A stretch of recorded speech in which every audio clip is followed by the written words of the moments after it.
Telangana politics ని మరోమారు వేడెక్కించాయి.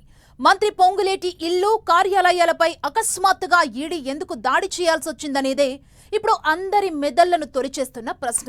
ఇందులో రాజకీయం ఏమైనా ఉందా అని అంతా ఆరా తీస్తున్నారు. పొంగులేటి ఎదుగుదల గిట్టని వారే చేశారా? ఈడీని ఉసిగొలిపిన పెద్దలు కేంద్రంలో వారా? రాష్ట్రంలోనే సొంత పార్టీ నేతల పాత ఉందా? అసలు అకస్మాత్తుగా ఈడీ ఎందుకొచ్చింది? పొంగులేటిని ఎందుకు టచ్ చేసింది? ఈడీ రైట్స్ పై పొలిటికల్ సర్కిల్స్ లో వినిపిస్తున్న గాసిప్స్ ఏంటి?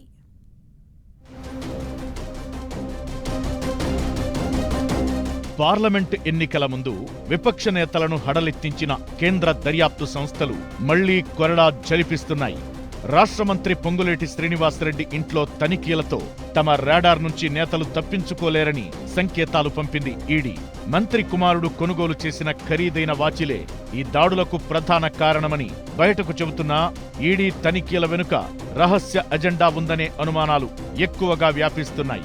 ముఖ్యంగా కర్ణాటక నేత డీకే శివకుమార్ల రాష్ట్రం నుంచి పొంగులేటి కాంగ్రెస్ పార్టీకి ఆదాయ వనరులు సమకూరుస్తున్నారని కేంద్ర పెద్దలకు తెలియడంతోనే ఝలక్ ఇచ్చినట్టు కాంగ్రెస్ నేతలు ఆరోపిస్తున్నారు.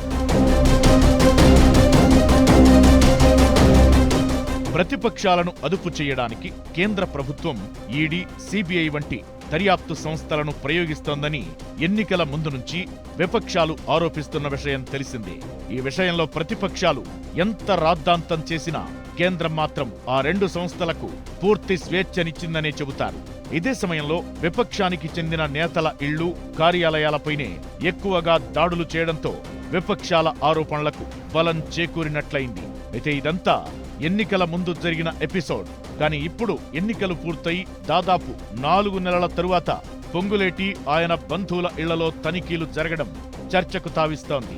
రాష్ట్ర ప్రభుత్వంలో CM Revanth Reddy, deputy CM Bhatti Vikramarka తరువాత ఆ స్థాయిలో చక్రం తిప్పుతున్న పొంగులేటిని కావాలనే టార్గెట్ చేసి ఈడీని ఉసిగొల్పారా అనే అనుమానాలు వ్యక్తం చేస్తున్నారు కాంగ్రెస్ పెద్దలు. వృత్తిరీత్యా కాంట్రాక్టర్ అయిన పొంగులేటి రాజకీయాల్లోకొచ్చాక తన సంస్థల బాధ్యతల నుంచి తప్పుకున్నారని చెబుతున్నారు. కానీ ఆయన కాంట్రాక్టు కంపెనీలకు రాష్ట్ర ప్రభుత్వం నుంచి ఎక్కువ పనులు దక్కుతున్నాయని ప్రచారముంది. అదే సమయంలో రాష్ట్రంలో కీలకమైన రెవెన్యూ శాఖకు మంత్రిగా వ్యవహరిస్తున్న పొంగులేటి కాంగ్రెస్ పార్టీకి ఆదాయ వనరులు సమకూర్చుతున్నట్లు కేంద్ర పెద్దలకు సమాచారం ఉందంటున్నారు. Karnataka deputy CM DK Shivakumar తరహాలో తెలంగాణ డీకేలా పొంగులేటి వ్యవహరిస్తున్నారని బీజేపీ పెద్దలు భావిస్తున్నారంటున్నారు. ఇక త్వరలో జరిగే హర్యానా, కశ్మీర్ ఎన్నికలతో పాటు ఆ తరువాత వచ్చే మహారాష్ట్ర, జార్ఖండ్ ఎన్నికలకు కాంగ్రెస్ కు డబ్బు సమకూర్చే పనిని కర్ణాటక, తెలంగాణ రాష్ట్రాలకు చెందిన కాంగ్రెస్ నేతలకు అప్పగించారని టాక్ నడుస్తోంది. కర్ణాటకలో డీకే, తెలంగాణలో పొంగులేటి ఈ వ్యవహారం పర్యవేక్షిస్తున్నారనే సమాచారంతో ఆయనకు చెక్ చెప్పాలని కేంద్ర సంస్థలను రంగంలోకి దింపారంటున్నారు.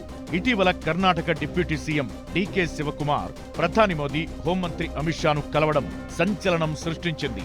ఈ పరిణామం తరువాత డీకే స్వరంలో తేడా వచ్చిందంటున్నారు. ఇదే ఫార్ములాను తెలంగాణలో ప్రయోగించాలని బీజేపీ పెద్దలు భావించడంతోనే ఈడీ రంగంలోకి దిగిందని ఆరోపణలు వినిపిస్తున్నాయి. టీపీసీసీ చీఫ్ మహేష్ కుమార్ గౌడ్ కూడా ఇలాంటి వ్యాఖ్యలు చేయడంతో పొంగులేటిని బీజేపీ పెద్దలు టార్గెట్ చేశారా అనే అనుమానాలు ఎక్కువవుతున్నాయి. మరోవైపు కాంగ్రెస్లోనే పొంగులేటి ఎదుగుదలను ఓర్వలేని వారు ఈడీకి ఉప్పందించారా అనే సందేహాలు వ్యక్తమవుతున్నాయి. అసెంబ్లీ ఎన్నికలకు ముందే కాంగ్రెస్లోకొచ్చిన పొంగులేటి అనతి కాలంలోనే కీలక నేతగా ఎదిగారు. కీలకమైన శాఖల బాధ్యతలతో పాటు హైదరాబాద్ తరువాత పెద్ద నగరమైన వరంగల్ కు ఇన్ఛార్జి మంత్రిగా వ్యవహరిస్తున్నారు పొంగులేటి. ఇక ముఖ్యమంత్రి, డిప్యూటీ సీఎం తరువాత ప్రభుత్వ వ్యవహారాలతో పాటు తన పరిధిలోని పార్టీ కార్యకలాపాలపైన పొంగులేటి సొంత నిర్ణయాలు తీసుకుంటున్నారని అంటున్నారు.